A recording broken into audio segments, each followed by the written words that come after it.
Ini sesuatu topik yang cukup, ramai begitu adalah berkaitan dengan, penerapan pajak hiburan begitu dan di satu sisi juga sudah dilakukan gugatan dari, pihak, pengusaha begitu dan terus didiskusikan juga dan, dari dari Kemenparekraf maksud kami ini juga kan sebetulnya sudah melakukan berbagai upaya ya Pak ya termasuk adalah dengan, melakukan, perundingan dan juga, diskusi tentunya dengan pihak-pihak terkait begitu. Nah sejauh ini seperti apa begitu berkaitan dengan hal ini apalagi juga sebelumnya Kemenparekraf sudah mendukung usulan dari Kemenko Perekonomian atas pertimbangan pengurangan pajak sebesar 10% PPh untuk sektor pariwisata. Mungkin bisa dijelaskan, tahap by tahap ataupun juga rinciannya sejauh ini sudah sejauh apa Pak Sandi?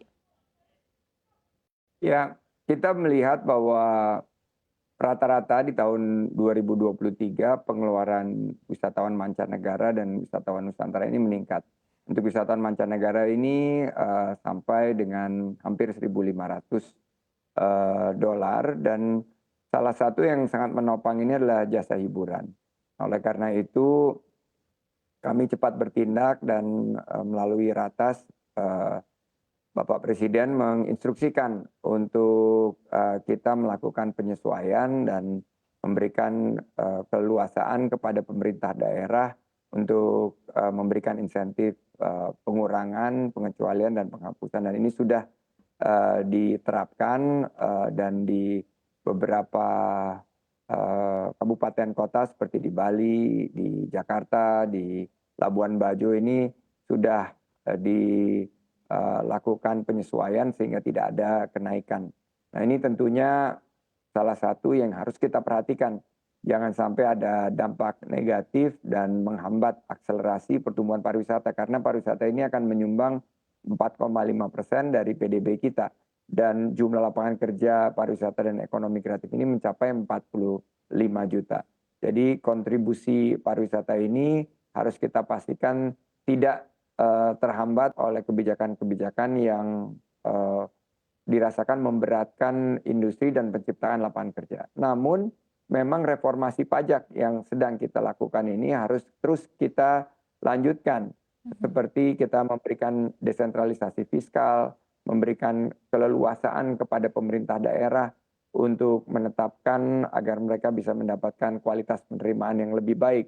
Sehingga peningkatan pariwisata, jasa hiburan dari segi dampak terhadap ekonomi lokal ini bisa kita rasakan dan MK telah dimulai prosesnya ada 2 gugatan, satu dari industri spa, satu dari industri pariwisata dan ini pemerintah telah menunjuk, Bapak Presiden telah memberikan surat kuasa kepada 3 kementerian termasuk Kemenparekraf untuk mewakili pemerintah dalam sidang gugatan MK ini.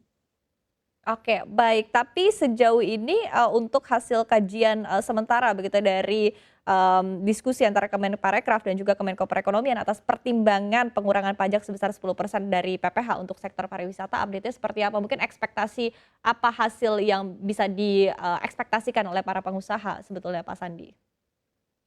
Jadi setiap kebijakan itu harus ada basis datanya dan kami melakukan kajian dan kebijakan yang meningkatkan batas pajak hiburan tertentu ini sampai 40 dan 75% ini, rekomendasi kami sepakat dengan apa yang sudah pernah disampaikan oleh Menko Perekonomian bahwa kajian kami menunjukkan bahwa kami memberi rekomendasi untuk pajak hiburan itu di angka 10%. Jadi oleh karena itu untuk menyesuaikan Undang-Undang Nomor 1 Tahun 2022 maka harus ada penyesuaian yang diberikan kewenangannya kepada pemerintah daerah.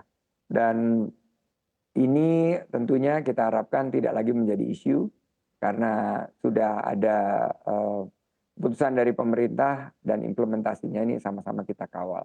Jika pemerintah terus berinovasi, beradaptasi dan berkolaborasi, saya meyakini bahwa pertumbuhan pariwisata dan juga ekonomi kreatif karena ini melibatkan sisi dari ekonomi kreatif, ini akan menghasilkan sebuah kebijakan yang sangat positif bagi pengembangan sektor pariwisata kita.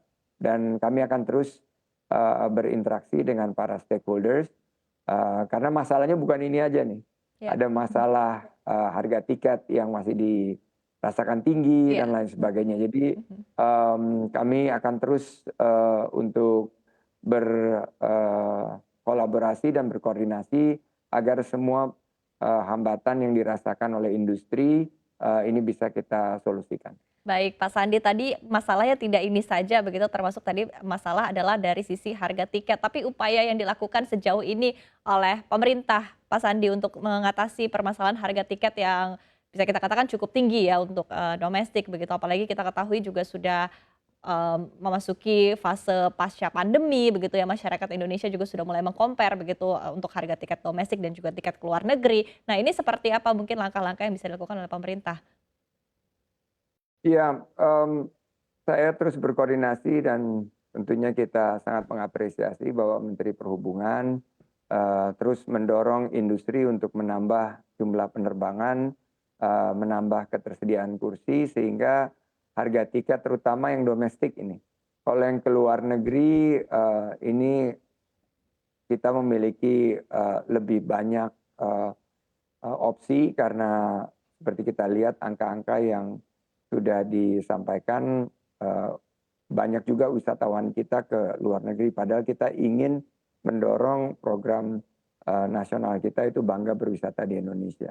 Jadi saya terus berkoordinasi dengan Pak Menteri Perhubungan dan jajarannya yang sangat luar biasa berupaya untuk menambah jumlah penerbangan juga dengan Menteri BUMN dan kita harapkan dengan dorongan dari jumlah penerbangan yang lebih meningkat, apalagi sekarang harga minyak bumi juga sudah berangsur turun, ini akan mengakibatkan harga tiket paling tidak untuk libur Lebaran ini bisa sedikit mengalami penurunan dan digitalisasi juga mengambil peran karena Mhm. ternyata banyak seat yang kosong dan dengan konsep menjual block seat ini kita berharap pemerintah daerah bersama dengan industri menciptakan sebuah connected journey di mana pengembangan teknologi ini mengubah cara wisata kita. Jadi kalau kita sudah tahu wisata kita akan kita lakukan di libur Lebaran, maka mulai dari sekarang jangan last Mhm minute mhm karena mhm. mungkin ada beberapa block seat yang bisa ditawarkan terutama untuk penerbangan ke Indonesia bagian timur. Jadi pelaku industri pariwisata ini juga harus mulai mengubah dengan inovasi dan adaptasi sehingga tercapai juga load factor yang tinggi. Mhm Karena mungkin kalau kita lihat salah satu penyebab dari mahalnya tiket pesawat ini adalah load factor yang masih tergolong belum optimal sehingga para maskapai ini belum bisa menyesuaikan harganya sesuai dengan harga yang diharapkan oleh masyarakat.